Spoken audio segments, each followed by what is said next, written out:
ഇപ്പോൾ ഹൈക്കോടതിയിൽ നിന്നും വളരെ പ്രധാനപ്പെട്ട ഒരു വാർത്തയാണ് പുറത്തു വരുന്നത്. സർക്കാർ ജീവനക്കാരുടെ സമരം നിയമവിരുദ്ധമെന്ന് ഹൈക്കോടതി പറഞ്ഞിരിക്കുന്നു. സമരം ചെയ്യുന്ന ജീവനക്കാർക്ക് ശമ്പളത്തിന് അർഹതയില്ല എന്നും കർശന നടപടി ഇക്കാര്യത്തിൽ വേണമെന്നും ഹൈക്കോടതി ശുപാർശ ചെയ്യുന്നു, ഉത്തരവിൽ നിർദ്ദേശിക്കുന്നു. വിവരങ്ങളുമായി ജോൺ ലോറൻസ് ഉണ്ട്. ലോറൻസ്, എന്താണ് വിധിയുടെ കൂടുതൽ വിശദാംശങ്ങൾ?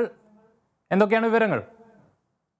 സർക്കാർ ജീവനക്കാരുടെ പണിമുടക്ക് ഇടയ്ക്കിടയ്ക്ക് എങ്ങനെ ഉണ്ടാവാറുണ്ട്. അപ്പോൾ ഈ കാര്യത്തിൽ സർക്കാർ ജീവനക്കാരുടെ പണിമുടക്ക് നിരോധിക്കണം അല്ലെങ്കിൽ വിലക്കണം, നടപടി വേണം എന്നാവശ്യപ്പെട്ട് നിരവധി ഹർജികൾ ഹൈക്കോടതിയിൽ വരാറുണ്ട്.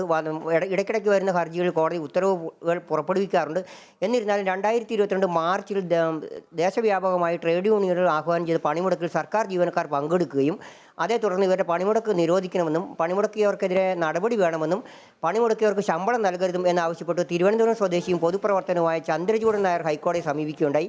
ഈ ഹർജി പരിഗണിക്കുക ചീഫ് ജസ്റ്റിസ് അധ്യക്ഷനായ ബെഞ്ച് ചില നിരീക്ഷണങ്ങൾ നടത്തിയിരുന്നു. സർക്കാർ ജീവനക്കാർക്ക് പണിമുടക്കാൻ അവകാശമില്ല.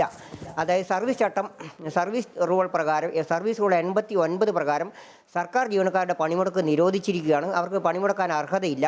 അതുകൊണ്ട് തന്നെ അവർക്ക് പണിമുടക്കാനുള്ള അവകാശമോ ഇല്ല എന്ന് ഹൈക്കോടതി അന്നൊരു നിരീക്ഷണം നടത്തിയിരിക്കുന്നു. പണിമുടക്കിയവർക്കെതിരെ നടപടി എടുക്കണം എന്നും കോടതി നിർദ്ദേശിച്ചിരുന്നു. എന്തായാലും അതേ തുടർന്ന് സർക്കാർ ചില നടപടികളൊക്കെ സ്വീകരിച്ചിരുന്നു. ഈ ഹർജിയിലാണ് ഹൈക്കോടതി ഇപ്പോൾ അന്തിമമായ ഒരു ഉത്തരവ് സ്ഥിരപ്പെടുത്തിയിരിക്കുന്നത്. പണിമുടക്ക് നിയമവിരുദ്ധമാണ്, പണിമുടക്ക് ഭരണഘടനാ വിരുദ്ധമാണ്. സർക്കാർ ജീവനക്കാർക്ക് പണിമുടക്കാൻ അർഹതയില്ല. സർക്കാർ ജീവനക്കാർ സാധാരണ ഒരു പൗരൻ്റെ രീതിയിലല്ല, പൗരനല്ല, സാധാരണ ഒരു പൗരനുള്ള അവകാശങ്ങളല്ല സർക്കാർ ജീവനക്കാരനുള്ളൂ. സർക്കാർ ജീവനക്കാരൻ സർക്കാരിൻ്റെ ശമ്പളം പറ്റുന്ന ആളാണ്, പൊതു ഖജനാവിൽ നിന്നുള്ള ശമ്പളം പറ്റുന്ന ആളാണ്. അവർ പണിമുടക്കിൽ പങ്കെടുത്ത് സർക്കാരിൻ്റെ പ്രവർത്തനം സ്തംഭിപ്പിക്കാൻ പാടില്ല, അവർക്ക് അതിനുള്ള അവകാശമില്ല. അതുമാത്രമല്ല, സർക്കാർ ജീവനക്കാർ ഈ ദേശീയ പണിമുടക്കിൽ പങ്കെടുത്ത് അതായത് ഇടതുപക്ഷ ട്രേഡ് യൂണിയനുകൾ ആഹ്വാനം ചെയ്ത ഒരു പണിമുടക്കായിരുന്നു 2022 മാർച്ചിലേത്. ഈ പണിമുടക്കിൽ പങ്കെടുക്കുന്നവർക്ക് ശമ്പളം നൽകാൻ നിർദ്ദേശിച്ച് സർക്കാർ ഉത്തരവിറക്കിയിരുന്നു. ഇത് കോടതി ഇതിൽ ഇടപെട്ടു. അതുകൊണ്ട് അങ്ങനെ ആ രീതിയിൽ പറ്റില്ല. പണിമുടക്കിയവരുടെ ശമ്പളം തീർച്ചയായും തിരിച്ചു പിടിക്കണം. ഏതാണ്ട് 4000-ഓളം സർക്കാർ ജീവനക്കാരാണ് സെക്രട്ടേറിയറ്റിലുള്ളത്. ഇതിൽ ഏതാണ്ട് 100-ൽ താഴെ ആളുകളാണ് അന്ന് പണിമുടക്കിൽ അന്ന് സെക്രട്ടേറിയറ്റിൽ ഹാജരായത്. അതുകൊണ്ട് തന്നെ ഇവരുടെ ശമ്പളം തിരിച്ചു പിടിക്കാൻ കോടതി ഉത്തരവിട്ടിരുന്നു.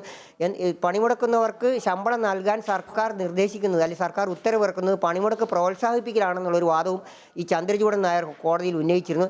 എന്തായാലും കോടതി ഈ വാദങ്ങളെല്ലാം അംഗീകരിച്ചുകൊണ്ട് തന്നെ സർക്കാർ ജീവനക്കാർക്ക് പണിമുടക്കാൻ അർഹതയില്ല, പണിമുടക്കുന്നവർക്കെതിരെ കർശന നടപടി വേണം, ജീവനക്കാരുടെ ശമ്പളം പിടിക്കണം എന്നുള്ള രീതിയിലുള്ള ഒരു ഉത്തരവ് പുറപ്പെടുവിച്ചുകൊണ്ട് ഈ ഹർജി ഹൈക്കോടതി സ്ഥിരപ്പെടുത്തിയിരിക്കുകയാണ്.